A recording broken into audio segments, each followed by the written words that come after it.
കുറച്ച് നാളായിട്ട് വിട്ട് നിൽക്കണ്ടായിരുന്നല്ലോ. അപ്പം അതിൻ്റെ ഒരു വിശദീകരണം താങ്കൾ കഴിഞ്ഞ ദിവസം പറയുകയും ചെയ്തു. അത് ബോധപൂർവം പറഞ്ഞതാണോ?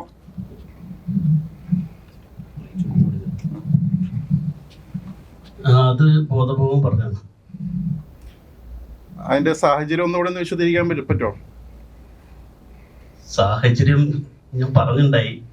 അത് കാരണം നമ്മളൊരു പിന്നെ പടത്തിൽ വന്ന് നമ്മള് കോമഡി ഫെസ്റ്റിവൽ എന്ന് പറഞ്ഞ ഒരു റിയാലിറ്റി ഷോയിലൂടെ പിന്നെ വന്ന് അതിൻ്റെ അകത്ത് സിനിമയിൽ ചെറിയ ചെറിയ റോളുകൾ ചെയ്ത് വന്ന് എന്നിട്ട് നമ്മൾ കുറച്ച് തിരക്കായി, അത്യാവശ്യം നല്ല തിരക്കുള്ള സമയത്ത് ഓരോ ലൊക്കേഷനിലേക്ക് പോണ സമയത്ത് നമ്മളെ ഡേറ്റ് അങ്ങോട്ടുകൂടി ക്ലാഷ് ആവും. കാരണം പല സ്ഥലത്തുനിന്നും അപ്പം ഞാൻ അമ്മയിൽ മെമ്പർഷിപ്പ് എടുത്തിട്ടുണ്ടായില്ല. അപ്പം ഇടവേള വെച്ചിട്ട് വിളിച്ച് പറഞ്ഞ ഹരീഷിന്റെ പ്രശ്നങ്ങൾ അങ്ങോട്ടും ഇങ്ങോട്ടും ഭയങ്കര ഡേറ്റ് ക്ലാഷ് പ്രശ്നങ്ങളുണ്ട്. അപ്പം അതുകൊണ്ട് മെമ്പർഷിപ്പ് എന്തായാലും എടുക്കണം, ഹരീഷിന്റെ പരാതി തീർക്കാൻ എനിക്ക് നേരമുള്ളൂ എന്നൊക്കെ പറഞ്ഞിട്ടുണ്ടായി.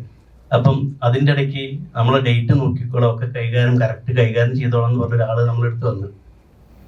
ആ ആള് കാരണം നമ്മൾ അത്രയും വിശ്വസിച്ച് നമ്മൾ എല്ലാ ഡേറ്റും കാര്യങ്ങളും അന്ന് അത്രയും കൂടുതൽ പടം ചെയ്തുകൊണ്ടുന്ന ആളായിരുന്നു.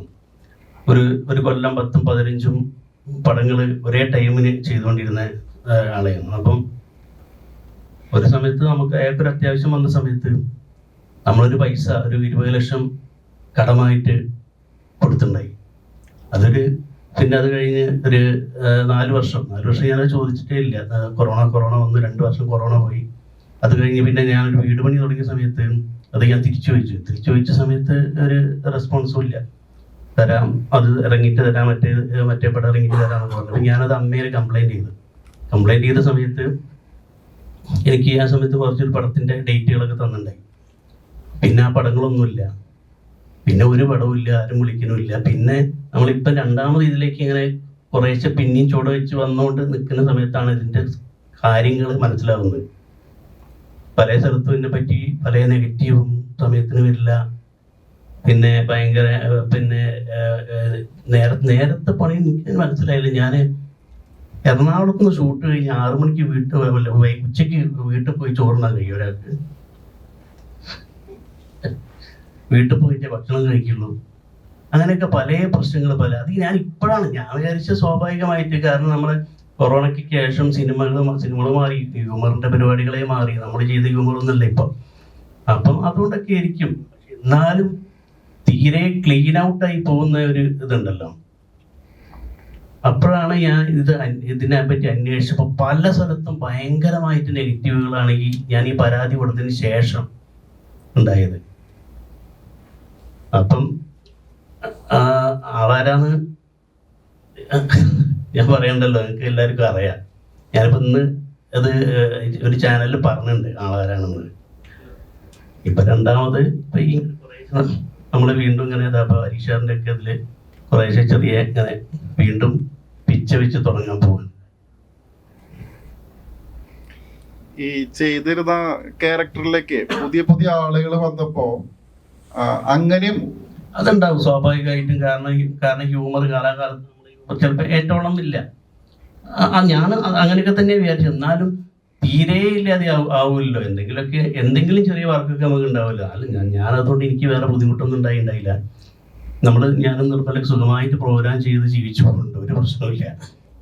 ഏകദേശം എത്ര സിനിമകൾ അങ്ങനെ കയ്യിൽ നിന്ന് പോയിട്ടുണ്ടാവും? ഞാനത് ARM എന്ന് പറഞ്ഞ പടത്തില് ടോവിന്റെ അടുത്ത് ചേട്ടൻ വിളിച്ചിട്ട് എന്തേ വരാന്, നമ്മളെ പടത്തിൽ എന്തേ വരാന് ചോദിച്ചപ്പം ഞാൻ പറഞ്ഞു എന്നെ വിളിച്ചു. പിന്നെ ചേട്ടനെ വിളിച്ചു, ചേട്ടന് ഡേറ്റ് ഉണ്ടായില്ല, ഒരു റെസ്പോൺസും ചെയ്യുന്നില്ല എന്നാണല്ലോ ചേട്ടൻ പറഞ്ഞതെന്ന് പറഞ്ഞ ഞെട്ടിപ്പോയത്.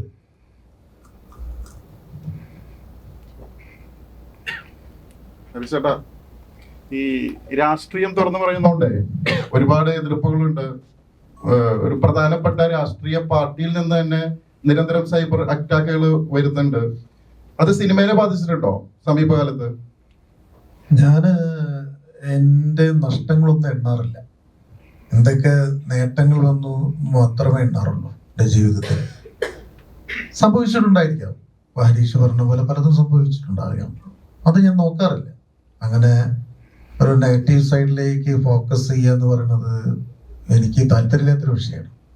ഞാനതിൻ്റെ ഒരുപാട് പോസിറ്റീവായ കാര്യങ്ങളുണ്ടാവും. ഏത് വിഷയത്തിനും രണ്ടും വശങ്ങളുണ്ടാവും. അതിൽ പോസിറ്റീവ് വശങ്ങൾ മാത്രമേ എടുക്കാറുള്ളൂ. ഈ ലെഫ്റ്റ് എന്ന് പറയുന്ന സിനിമയിലത്തെ കഥാപാത്രം ചെയ്തതിന് ശേഷമാണ് രാഷ്ട്രീയ നിലപാടുകൾ ഇങ്ങനെ തുറന്നു പറയുന്നു എന്ന് പറയുന്ന ഒരു ആരോപണമുണ്ട്. അപ്പോ മുരളി ഗോപിയുടെ ഒപ്പം ചേർന്ന് നിന്നുകൊണ്ടാണ് ഹരീഷ് പേരടി രാഷ്ട്രീയ വിമർശനങ്ങള് ഒരു പ്രധാനപ്പെട്ട പാർട്ടിക്ക് നേരെ നടത്തുന്നു എന്ന് പറയുന്ന അതീവ ഗുരുതര ആരോപണമുണ്ട്. അതിനെങ്ങനെ നോക്കിക്കാണുന്നു? തെറ്റായ ആരോപണമാണ്. കാരണം ലെഫ്റ്റ് എന്ന് പറയുന്ന സിനിമയ്ക്ക് ശേഷം ഒരുപാട് സപ്പോർട്ട് ചെയ്യേണ്ട സമയത്ത് ഒരുപാട് സപ്പോർട്ട് ഞാൻ കൊടുത്ത പോലത്തെ സപ്പോർട്ട് ചിലപ്പം അവരാരും ചെയ്തിട്ടുണ്ടാവില്ല. അത്രയും സപ്പോർട്ട് ചെയ്ത ഒരാളാണ് ഞാൻ. അപ്പം അത് തെറ്റായ ഒരു ആരോപണമാണ്.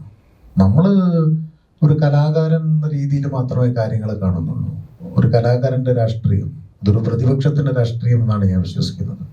പ്രതിപക്ഷത്തിന്റെ രാഷ്ട്രീയം ഞാൻ പലപ്പോഴും ആവർത്തിച്ച സാധനമാണ്. അതൊരു ഏതെങ്കിലും ഒരു പാർട്ടിയുടെ രാഷ്ട്രീയമല്ല, മറിച്ച് എപ്പോഴും പ്രതിപക്ഷത്തിരിക്കുന്ന ഒരു രാഷ്ട്രീയം, തെറ്റുകൾക്കെതിരെ വിരൽ ചൂണ്ടുന്ന ഒരു രാഷ്ട്രീയം, നല്ലതിന് നല്ലത് എന്ന് പറയാൻ തൻ്റെ ഇടം കാണിക്കുന്ന രാഷ്ട്രീയം. അത് മുഖം നോക്കാതെ, ജാതി നോക്കാതെ, മതം നോക്കാതെ, വർണ്ണം നോക്കാതെ പറയേണ്ട നിലപാടുകൾ ശക്തമായിട്ട് പറയേണ്ട രാഷ്ട്രീയം. അത്രയേ ഉള്ളൂ. അതിൽ കവിഞ്ഞൊന്നുമില്ല. അതിൽ നഷ്ടങ്ങൾ സംഭവിച്ചിട്ടുണ്ടോ എന്നാണ് ചോദ്യം. നഷ്ടങ്ങൾ ഞാൻ എണ്ണാറില്ല എന്നാണ്. നഷ്ടങ്ങൾ എണ്ണാൻ പോയാലല്ലേ നഷ്ടങ്ങൾ സംഭവിച്ചതിനെ കണക്ക് പറയാൻ പറ്റുള്ളൂ. എനിക്ക് എന്തൊക്കെ കിട്ടിയെന്ന് മാത്രമേ ഞാൻ നോക്കാറുള്ളൂ. അപ്പോൾ ഞാൻ സിനിമകൾ ആണെങ്കിലും ഒക്കെ എങ്ങനെയാണ് ഞാൻ കാണാറ്. ഇപ്പൊ എൻ്റെ കഥാപാത്രം മറ്റാരെങ്കിലും ചെയ്തോ അത് പോയോ ഒന്നും ഞാൻ നോക്കാറില്ല. അങ്ങനെ സംഭവിക്കാറുണ്ടല്ലോ, സ്വാഭാവികം.